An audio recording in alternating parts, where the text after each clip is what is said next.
আপনাদেরকে লাঞ্ছনা এবং অপমানের শেষ ঠিকানায় পৌঁছে দিতে ওই আল্লাহর সময় দরকার হবে না। কে যেন আজহার নাকি মাঝার একজন আছে, আগে ওরা খাইছে এখন এরা খেতে চায় না, কি বলছেন?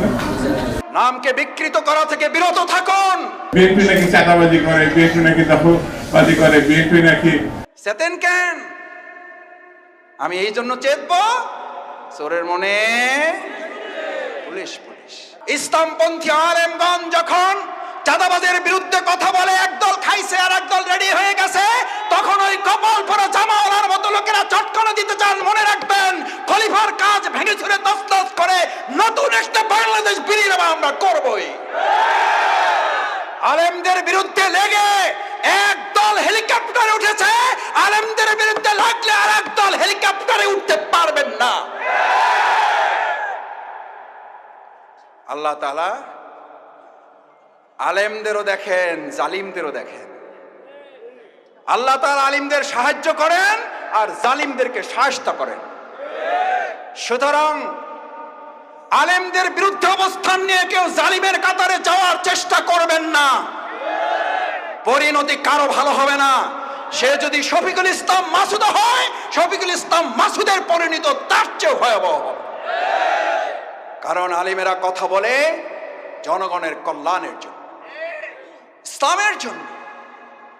আলিমদের সম্মান করতে শিখুন, নামকে বিকৃত করা থেকে বিরত থাকুন। ফ্যাসিস্টদের এক টাকলা মুরাদ মনে করিয়ে দিচ্ছি, শুধু এই মাওলানা ডক্টর আজহারি হাফিজাহুল্লাহ বলেছেন, ওই যে কি একটা বলে, ঠিক না বা ঠিক, এই কথা বলার দুই একদিনের মাথায় ওর মন্ত্রিত্ব চলে গিয়ে অপমান লাঞ্ছনার কাজ করে আল্লাহকে দাঁড় করিয়েছিলেন।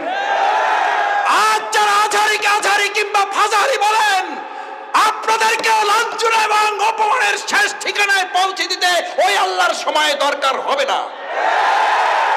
কি বলেন? আমরা জানি না আপনারা এগুলো বুঝে না নাকি না বুঝে, নাকি শয়তানের পাল্লায় পড়ে বলেন। মাওলানা ডক্টর আজহারি এই বাংলাদেশে কোন দলের সম্পদ নয়, শুধু মুসলিম উম্মার সম্পদ নয়, উনি গোটা পৃথিবীর মানব জাতির সম্পদ।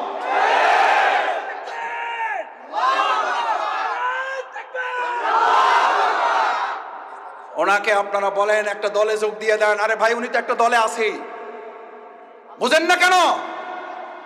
উনি তো একটা দলের কথাই বলেছে, সেই দলের নাম হচ্ছে ইসলাম। ইসলামের কথা বললে যদি কারো গায়ে আগুন জ্বলে, তাহলে বুঝতে হবে ওটা মুসলিম নামের কলঙ্ক, ইসলামের দুশমন। ইসলামের শত্রুরা হুঁশিয়ার সাবধান। আমরা বললাম সাদাবাজার রেডি হয়ে আছে। আরে ভাই, রেডি হয়ে আছে বলার মধ্যে দিয়ে যদি আমি ভয় পেয়ে যাই, তাহলে তো আমি দুইটা অন্যায় করেছি। নিজ দায়িত্বে এটা আমি এবার ঘাড়ে চেপে নিয়েছি। চোরের মনে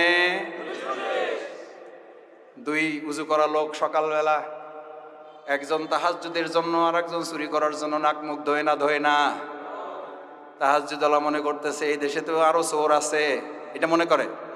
তাহাজ্জুদওয়ালা মনে করে আমার মতো তাহাজ্জুদ পড়ার লোক তো এই সমাজে আরো। চোরওয়ালা মনে করে চোর আগে তো একা করতাম, এখন থেকে আমার দলে লোক আরো। আল্লাহ, এই গল্পগুলো এরা কেন মনে রাখে না? এগুলো তো গল্প না, এই গল্প মনে রাখলে তো চেতার কথা না। চেতেন কেন? চেতেন কেন? আমি এই জন্য চেতব, চোরের মনে পুলিশ পুলিশ।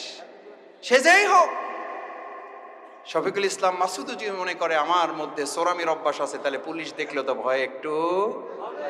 হাত কাটার ওয়াজ যদি করার পর ভালো মানুষেরা ভয় পাবে না চোরেরা ভয় পাবে?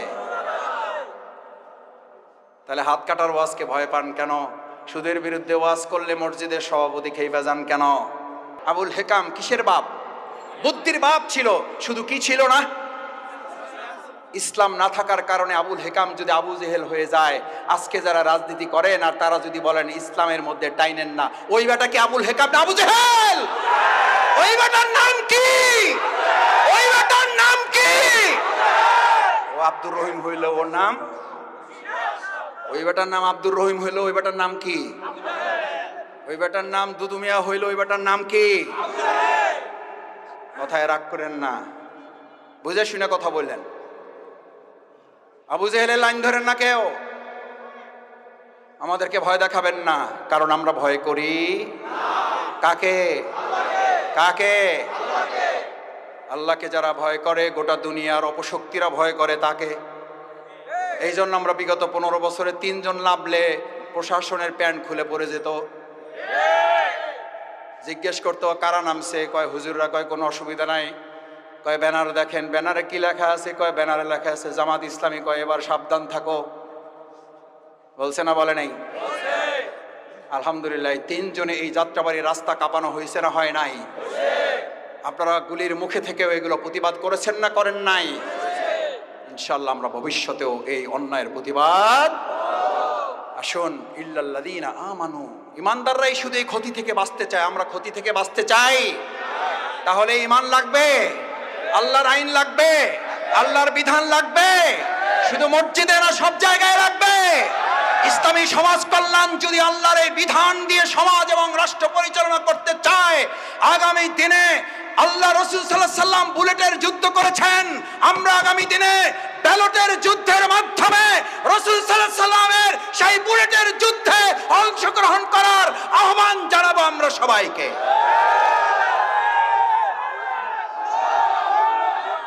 রাজি সবাই?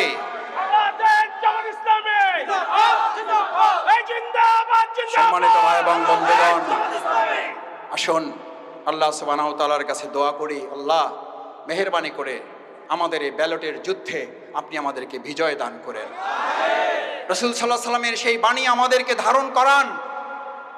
কতিপয় হাপরওয়ালা বুঝেন, দা কাশি বানায়, তাদের সাথে অবস্থান করেন, কোনো কাজ করবেন না। মাথা থেকে গন্ধ না দুর্গন্ধ বেরোবে, কারণ হাপরওয়ালাদের সাথে বসে আছেন। হাপর বুঝেন, দা কাশি বানায়।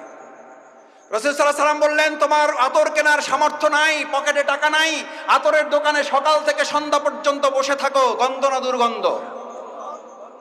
কি দুর্গন্ধ না সুগন্ধ?